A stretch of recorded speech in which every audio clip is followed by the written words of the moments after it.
Chers internautes, merci et bienvenue dans votre émission Actu Plus en République démocratique du Congo. Nous, c'est Edem TV officiel. Edem TV officiel, c'est une chaîne thématique. Nous parlons des idées ici. Ici, nous parlons de la République démocratique du Congo car nous voulons que ce pays aille de l'avant. Nous voulons que ce pays gagne. Nous encourageons notre pays, nous soutenons notre pays. Alors, aujourd'hui, nous allons parler du travail, l'emploi, le chômage en République démocratique du Congo. Comment résoudre cette problématique qui est très difficile aujourd'hui? Mais le président de la République se bat avec ongle pour trouver des solutions à ces problèmes. Pourquoi? Puisqu'il y a beaucoup de chômeurs en RDC, beaucoup de jeunes ne travaillent pas. Mais qu'est-ce qu'il faut faire pour la misala et en RDC? Qu'est-ce qu'il faut faire pour la batubati kakoki mamboka, bazala lamboka, ba créer emploi? Qu'est-ce qu'il faut faire pour le secteur et entrepreneurs privés? Comment faire pour devenir millionnaire? Edem TV, abonnez-vous massivement. Edem TV officiel. Abonnez-vous et restez toujours là avec nous. Vous ne serez jamais déçus. Je reçois pour vous l'entrepreneur congolais Mathieu Takizala.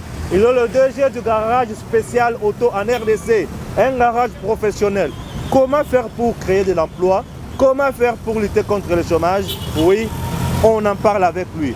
Yoko Mathieu Mbote. Ah, cher Stéphane, félicitations. 2020, tout bandit en à Edem TV. Edem TV officiel. Et c'est là où les Congolais vont gagner la vie. Ah oui, parce que c'est possible. Ouais. La médiocrité économique doit finir dans ces pays. Très bien. Et c'est possible parce que le Congo, c'est vraiment un chantier gigantesque. Malheureusement, la colonisation a péché ici parce qu'ils ont mis dans la tête des Congolais comme si ils ne peuvent pas créer un dynamisme économique. Et là, vous parlez, regarde, l'Europe de 27, l'Angleterre vient de partir. Très bien. Le Brexit vient de faire, les Anglais ont compris qu'il faut travailler d'une façon différente parce que ça crée que... Et heureusement, nous avons un président de la tête de la République qu'on appelle Félix Tshisekedi Tshilombo, bien sûr, qui est vraiment un entrepreneur de l'autre fois. Beaucoup de nos compatriotes ne savent même pas que Tshisekedi a commencé comme un entrepreneur. Regarde la folie. Et sommet, Londres, Afrique, Grande-Bretagne, Afrique et son excellence, président de la République est là-bas. Mais c'est possible parce que nous, les entrepreneurs congolais, nous sommes là. Nous avons l'audace de donner un sens. Moi, personnellement, j'ai quitté l'Europe et je suis ici de temps en temps pour dire à cette jeunesse que c'est possible. Regarde Kinshasa, nous sommes en pleine limitée et il y a un manque des entreprises, il n'y a pas vraiment beaucoup d'entreprises. Il faut qu'on crée tel que Spécial Auto qui est là. Nous voulons cautionner à la jeunesse congolaise qu'il est possible. Il suffit d'avoir un projet qui est bancable. Les coachs sont là. Nous allons à Potebalé qui ont bakuluto nyonso. O bazali na ba projet entrepreneurial. Tola ki sabango nini ba bengi business plan. Ndenge ni ba bankariza ka projet. Ndenge ni ainsi de suite. Et puis tolobi na ba compatriotes. Kosomba na biso na kolia na biso. Il faut créer misala na mboka oyo. Kosomba na kolia il faut créer misala. RDC chômage des amakasi. Comment faire pour lutter contre le chômage en RDC? Et là, liboso, papa Stéphane ezali nini? Ezali ke ba autorité na biso.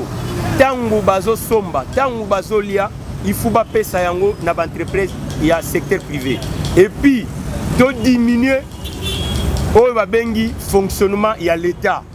Donc ke ba salaire ya ba eli, il faut to réduire yango ya 30%. Admettons eli oyo Azoko gagner $7 000. Donc, ce qu'on longoli 30%, soit qu'à 500 personnes au Bazali dans l'Assemblée nationale. Na année mobimba. Na mutumoko déjà tous soit combien na année mobimba. Mbongo ebele.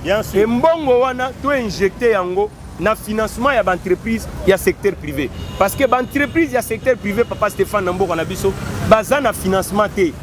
Donc, ils ont bancarisé. Or que l'entreprise, il faut la bancariser. Pour bancariser l'entreprise, il faut la facilité financière. Il y a un président de la République à réduire le salaire, il y a éli. Le salaire, il y a un mandat électif. Il y a la gouverneure, il y a la députée provinciale, il y a la sénateur, il y a la ministre, il y a le président de la République parce que Mboka a besoin d'injecter. Et puis, de réduire le nombre de pays éli. Parce que les belé nombre wana to réduire to na bango muke net na parlement ngana li muto na ko proposer to na 80 députés to ça l'économie il y a 420 députés net na gouvernement tozala kaka na 15 ministres tokosala économie na biso 15 minutes eza te esuka bongo il faut tokoma na 15 ministres nazoloba na président et puis parce que ye moko alobaki année oyo eza année ya koagir mpo na nini mbongo wana biso baentrepreneur ngai na spécial auto toza na besoin ya 10 millions de dollars américains. Pourquoi 10 millions de dollars américains? Tolingi tozala sur le tandi ya territoire ya Congo et puis tozala na marché où il y a 220 millions d'habitants ya Afrique centrale. Veut dire spécial auto azala na Afrique centrale, azala na Bujumbura, azala na Angola, azala na Congo Brazzaville, azala na Gabon, azala na Tchad, azala na Guinée équatoriale, azala na Cameroun, bamboka nyonso ya Afrique centrale, spécial auto azala présent même na Kigali. Pote devise et banakozonga mboka na biso et puis société na biso o babengi spécial auto tala siko 10 millions de dollars wana tokoluka ngonde yango na lobike to diminuer nombre ya bacol blanc ya administration publique et l'équebelé tant to diminuer yango l'état kozala moyen ya kozwa mbongo ya ko injecter na biso ba spécial auto 10 millions de dollars o tozoluka pote bana mboka basala et puis na lobby l'immobilisation ya ba capitaux ezo sala mana na mboka na biso. Papa Stéphane, nous sommes le seul pays au monde aux hommes qui Congolais à 4 millions de dollars à Tonginda. Oui, moka ko rependre rangote. Totika mécanisme wana, tela spécial auto azali wana. Et puis na lobi que tangu yo injecter mbongo na spécial auto. On crée entrepreneur moko na Mbujimai. On crée entrepreneur moko na Goma. On crée entrepreneur moko na Matadi. On crée entrepreneur moko na Mbandaka.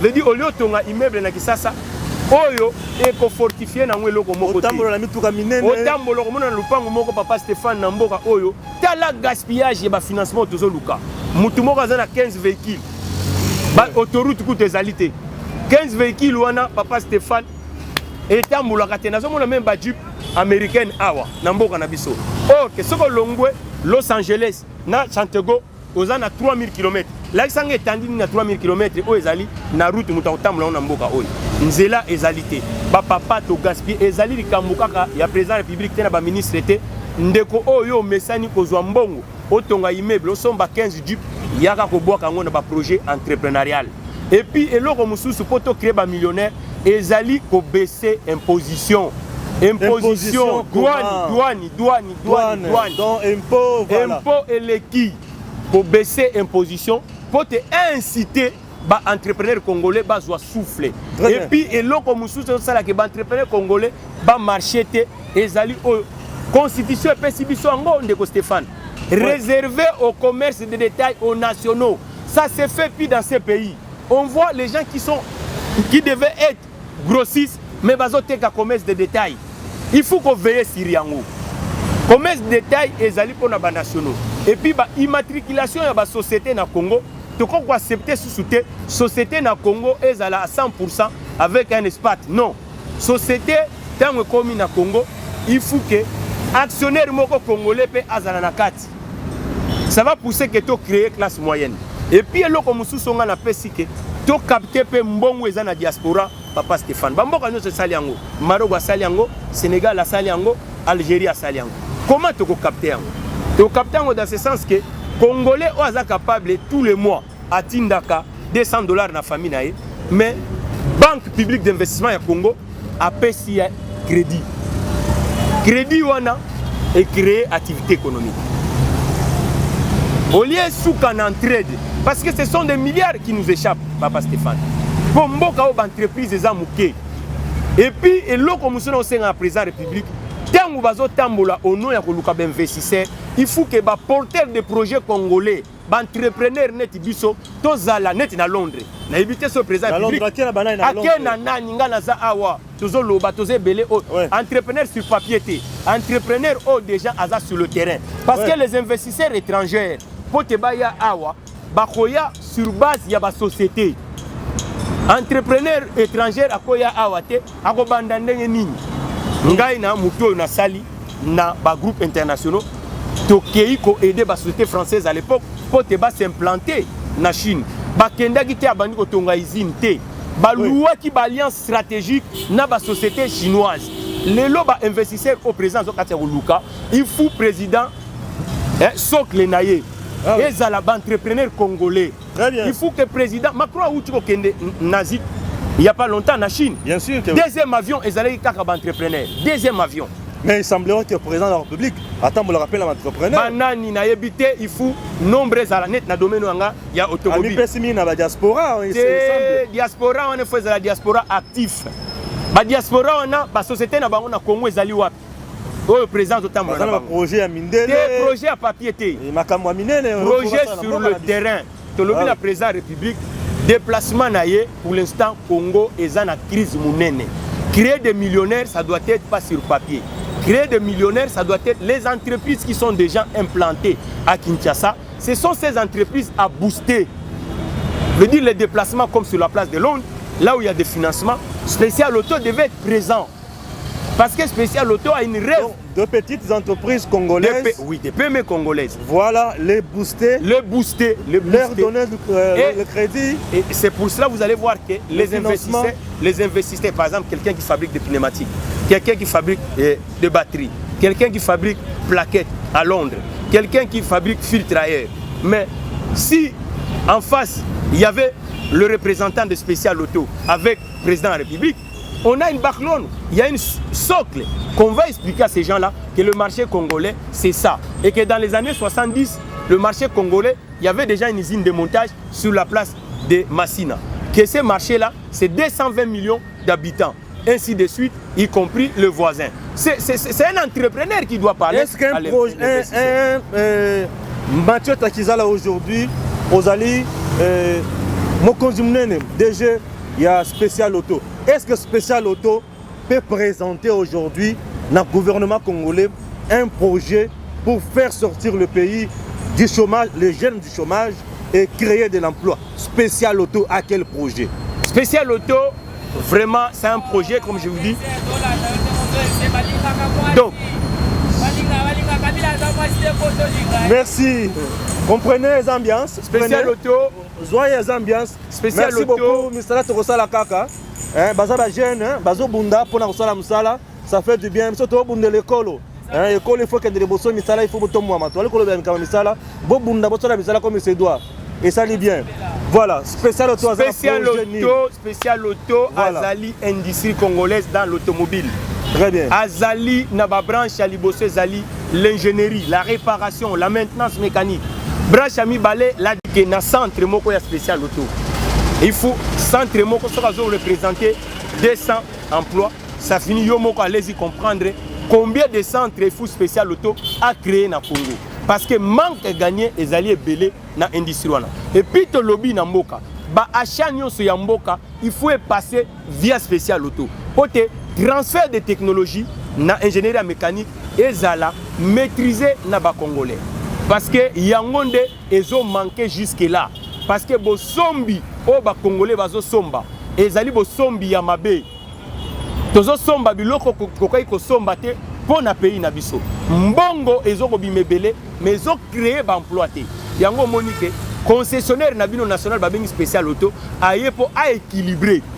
Pour te mbongo o biso tozo somba ba bien mécanique et créer ba emploi. Yango obsession na biso jeunesse azana balabala. Tala Edem télévision Edem TV télévision officielle des investisseurs. Lorsqu'ils viendront, ils trouveront ici sur place les entrepreneurs actifs congolais avec des projets bancables. C'est pour cela que je dis aux Français, aux Anglais, aux Américains qu'au Congo, il ne faut pas avoir peur. Il y a des institutions comme Spécial Auto où vous pouvez travailler en partenariat pour distribuer. Par exemple, Renault est devenu de plus en plus rare en République démocratique du Congo. On ne le voit plus. Peugeot, on ne le voit plus. Mais regarde Spécial Auto, il est là. Il peut être un vrai distributeur pour Renault et Peugeot en République démocratique du Congo. Et dans la sous-région de l'Afrique centrale, nous sommes là pour assurer la distribution et la maintenance mécanique et la formation des ingénieurs dans ces pays. Parce qu'un ingénieur ne se forme pas uniquement dans la logique scientifique, mais il y a aussi la logique d'approche professionnelle pour avoir des unités de production qui le permet à faire un bon boulot d'ingénieur avec... Voilà, c'est comme vous êtes en train de le voir, hein, de constater. Nous ne cesserons jamais de vous informer car notre objectif, regardez comment moto, tout ça à la recherche de l'emploi.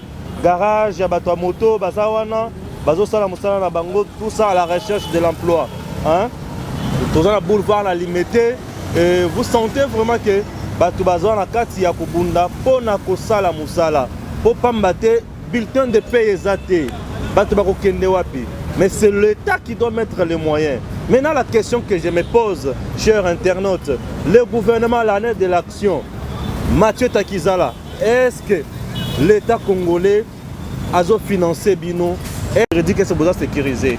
Jusque-là, l'État congolais a financé le secteur privé. Le secteur privé a un financement. Il y a des problèmes, il y a l'économie en Afrique. Aujourd'hui, l'économie n'a pas dépendre de la matière première na douane. Mboka moko o lelo azo dépendre de ressources na biloko wana mibale ezate. Économie est comment diversifier. Oui, ezat ba secteur obiso zali tertiaire et ali en oubli. Yango moni tout à l'heure na débit. Donc l'économie Batiki Bino et vous êtes là, vous faites les enfants rien. pauvres, il y a enfants pauvres, voilà, ça va. Considération peut égalité. Ok. Or que logiquement dans pays où alingi ko tambola lokola ba pays normaux, même na ba équipe gouvernementale, ba acteurs, il y a secteur privé bazalaka. C'est toujours les politiques là-bas, parce que pas biso soko moni mutu ya société civile ba tie ministre aza activiste politique. Donc il y a ba obédience politicienne. Mais au moins un entrepreneur, il y a un départ encore dans la logique des années 20 et dans l'informel. C'est pour ça que Spécial Auto est venu pour responsabiliser le mécanicien pirate de la rue. Je dis de le faire vraiment le mécanicien du 21e siècle, avec un équipement et information et un environnement qui le permet à faire du travail. Il y a un autre lobby qui est investisseur Ali Moutouana Mouambo Unaye, mais Ali entrepreneur. Entrepreneur, c'est un révolutionnaire économique. Veut dire à côté d'un secteur Mokoboye, à même innovation. Netingai na komi na industrie automobile, Nathalie ke banda lipanda ti lelo, société moko congolaise. Oyo azaidi kozwa ba marché na l'état na ba institution mususu ezalité na matière ya ingénierie ya mécanique. Yango tolobi bon biso toye to mimi pe approche na biso pour un ménage congolais a bénéficié na technologie spéciale auto aye nango na approche spéciale auto aye nango. Société congolaise peut bénéficier na création d'emplois. Or que moi citoyen nango on ne peut pas tolérer jusqu'aujourd'hui dans le 21e siècle que bateau na biloko na balabala. D'abord problème écologique. Parce que biloko wana ezokozwa o babengi énergie fossile, essence na gasoil. Et ça est toxique pour na mutu. Mais na mboka na biso on permet tout. Ba jeune ja wana pourquoi manque ya entreprise et salike bango ba komi na balabala. Mais biso ba matière takizala boy. Il faut tozala ebele na Congo. Mais problème ané, il y a un bêta c'était la président de la République.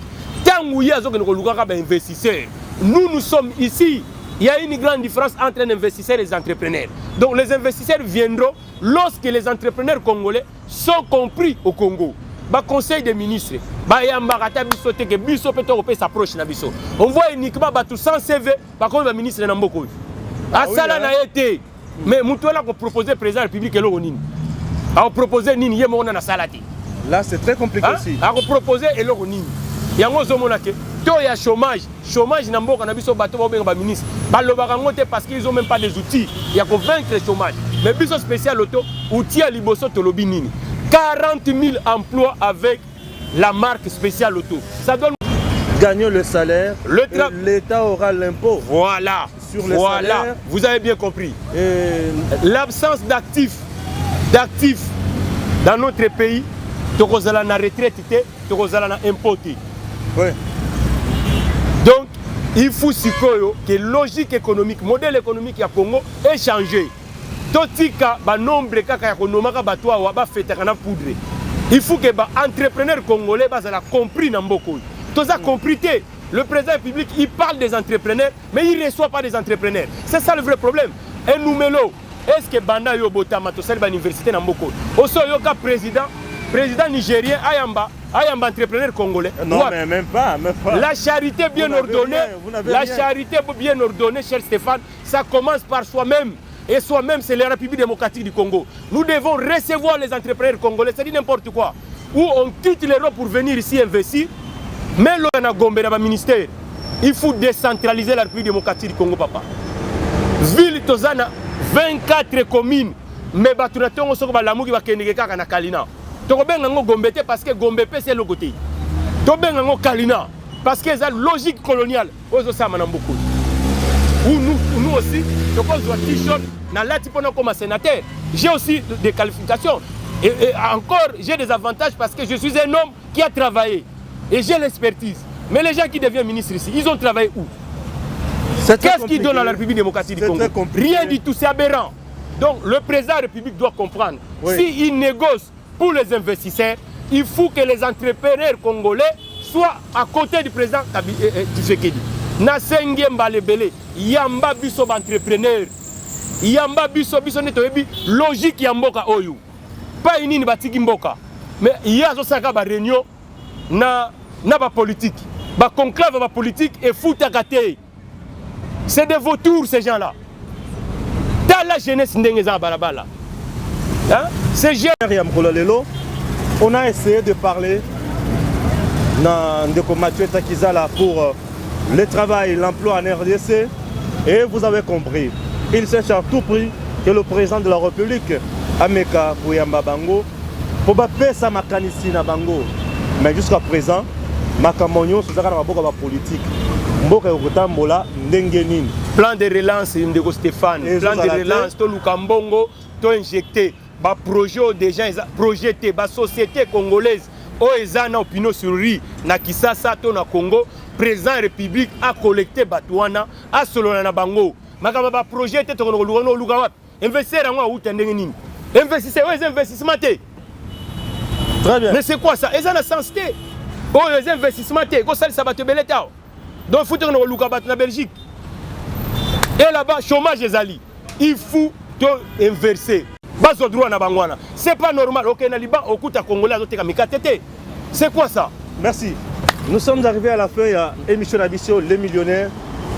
Edem TV officiel. Abonnez-vous toujours et à très bientôt.